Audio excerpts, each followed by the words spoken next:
জয় গোবিন্দ। আজকে আবার চলে এসেছি। আমি নচিকেতা শাস্ত্রী। দুজন ব্যক্তি আমাকে একটি বিষয়ের উপর আলোচনা করতে বলেছে। তাদের নাম যথাক্রমে সোমা আচার্য এবং রজত তপাদার। আমি তাদের ইচ্ছা অনুসারে আমি এই ভিডিওটা করছি। তাদের বিষয় ছিল জীবনে উত্থান পতন কি জ্যোতিষীয় বিচারের সাহায্যে আনা যায়। হ্যাঁ, এটা ধ্রুব সত্য যে জ্যোতিষীয় বিচারের মাধ্যমে আমরা জীবনের উত্থান পতন পূর্বেই অনুমান করতে পারি। এবার উত্থান পতন কি কি বিষয়ের উপর নির্ভর করে সেগুলো আগে আমাদের একটু জেনে নিতে হবে। প্রথমত সম্পদের জন্য হতে পারে, সুখ স্বাচ্ছন্দ্য হতে পারে, তার পরবর্তী ক্ষেত্রে ভাগ্যের উত্থান পতন হয়, কর্মের ক্ষেত্রে উত্থান পতন হয় এবং আয়ের ক্ষেত্রে উত্থান পতন হয়। তাহলে এতগুলো বিষয়ের উপর কিন্তু আমরা উত্থান পতনটাকে বিশ্লেষণ করে থাকি। তাহলে এই যে বিষয়গুলো আমি উল্লেখ করলাম, প্রত্যেকটা বিষয়ের জন্য এক একটি চার্টের মধ্যে কতগুলো নির্দিষ্ট ঘর থাকে, সেই ঘরগুলোর উপর নির্ভর করেই আমরা বিচার করে থাকি। যেমন সম্পদ দ্বিতীয় ঘর, যেমন সুখ স্বাচ্ছন্দ্য চতুর্থ ঘর, যেমন ভাগ্য নবম ঘর, যেমন কর্ম দশম ঘর এবং আয় হচ্ছে আমাদের একাদশ ঘর থেকে বিচার করা হয়ে থাকে।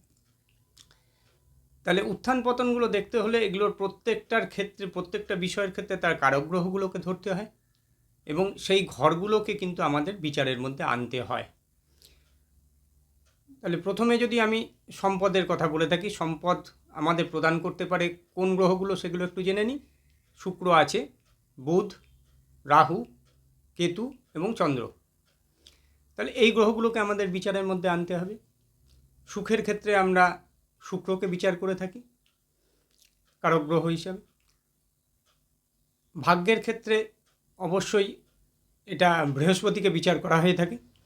কর্মের ক্ষেত্রে যদিও ভাগ্যের আরেকটি গ্রহকেও আমরা এর সঙ্গে বিচারে আনতে হবে, সেটি হচ্ছে ভাগ্য ফল প্রদাতা যেহেতু শনিদেব, সুতরাং তাকেও এখানে বিচারে আনতে হবে। এবং তারপরে রয়েছে হচ্ছে কর্মভাগ্যের ক্ষেত্রে এক্ষেত্রে দুটি গ্রহকে আমরা নিতে পারি। একটা হচ্ছে নামযশ প্রতিষ্ঠার কারক হচ্ছে রবি এবং অপরটি হচ্ছে কর্ম যেটা নির্ভর করে থাকে কর্মফলদাতা যেহেতু শনিদেব, সুতরাং তাকেও এক্ষেত্রে গ্রাহ্য বিষয়ে আনতে হয়। সবশেষে একাদশ ঘরের মধ্যে হচ্ছে অর্থটা আমি আগেই বললাম কোন কোন গ্রহগুলো রয়েছে, সেই গ্রহগুলোকে অবশ্যই এখানে বিচার আনতে হবে।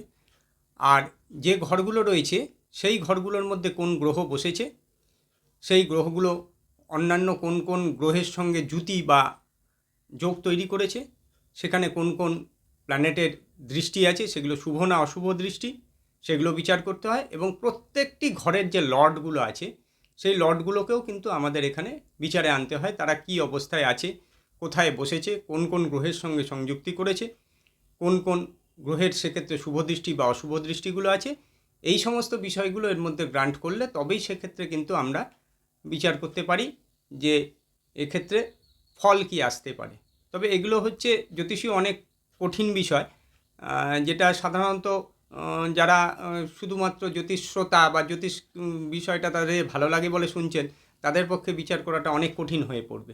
তাই এক্ষেত্রে একজন অভিজ্ঞ জ্যোতিষীর পরামর্শ নেওয়া দরকার। কিন্তু যেমন একটা পরীক্ষার ক্ষেত্রে আমরা চিন্তা করে থাকি যে একটা পরীক্ষায় 100 যে নাম্বার থাকে তার মধ্যে কেউ আপনার প্রত্যেকটার ক্ষেত্রে কোনোটায় 2 নম্বর, কোনোটায় 1 নম্বর, কোনোটায় 3 নম্বর, কোনোটায় 5 নম্বর, কোনোটায় 7 নম্বর ইত্যাদি নাম্বারগুলো থাকে। সেই নাম্বারগুলোর মধ্যে কেউ 1-এ 1, 2-এ 2, 3-এ 3, 4-এ 3, 5-এ 4, 7-এ 7 এরকম পেলো। এগুলো সমস্ত নাম্বারগুলোকে যখন আমরা অ্যাকুমুলেশন করবার পর তারপরে যদি দেখা যায় 80+ মার্কস পেয়েছে, তখন সেটাকে আমরা লেটার মার্কস ধরে থাকি।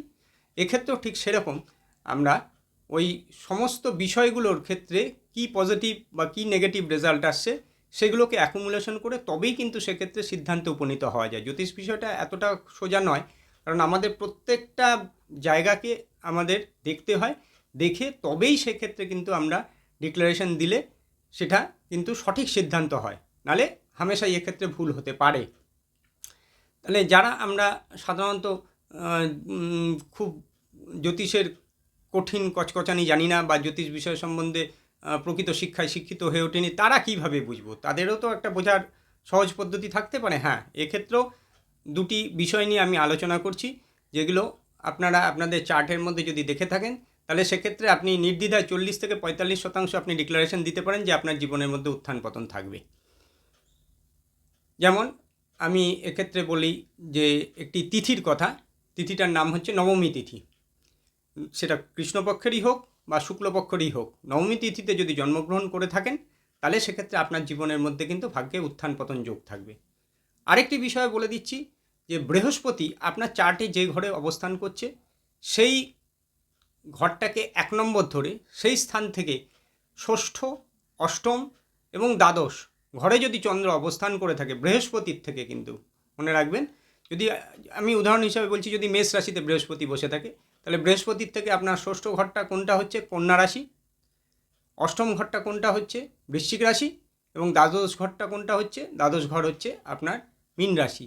এই রাশিতে যদি আপনার চন্দ্র বসে থাকে, তাহলে সেক্ষেত্রে কিন্তু আপনার জীবনে উত্থান এবং পতন যোগ থাকবে, এবং সেটা 40 থেকে 45% সঠিক বিশ্লেষণ করে বলা যায়। এটা শুধুমাত্র দেখেই এটা বলা যেতে পারে, কিন্তু অবশ্যই শুধুমাত্র এই দুটো বিষয়ের উপর কিন্তু সঠিক সিদ্ধান্তে উপনীত হওয়া যায় না, কারণ অন্যান্য যে বিষয়গুলো আছে সেই বিষয়গুলোকেও যখন আমরা যথাযথভাবে বিশ্লেষণ করব, তখন সেক্ষেত্রে আমরা সঠিক সিদ্ধান্তে উপনীত হতে পারি যে হ্যাঁ, এটা ওই যে যেমন বললাম লেটার মার্কসের কথা, যখন লেটার মার্কস আসবে তখন সেক্ষেত্রে কিন্তু একেবারে সিদ্ধান্তে উপনীত হওয়া যায় যে এক্ষেত্রে জীবনে উত্থান এবং পতন যোগ থাকবে।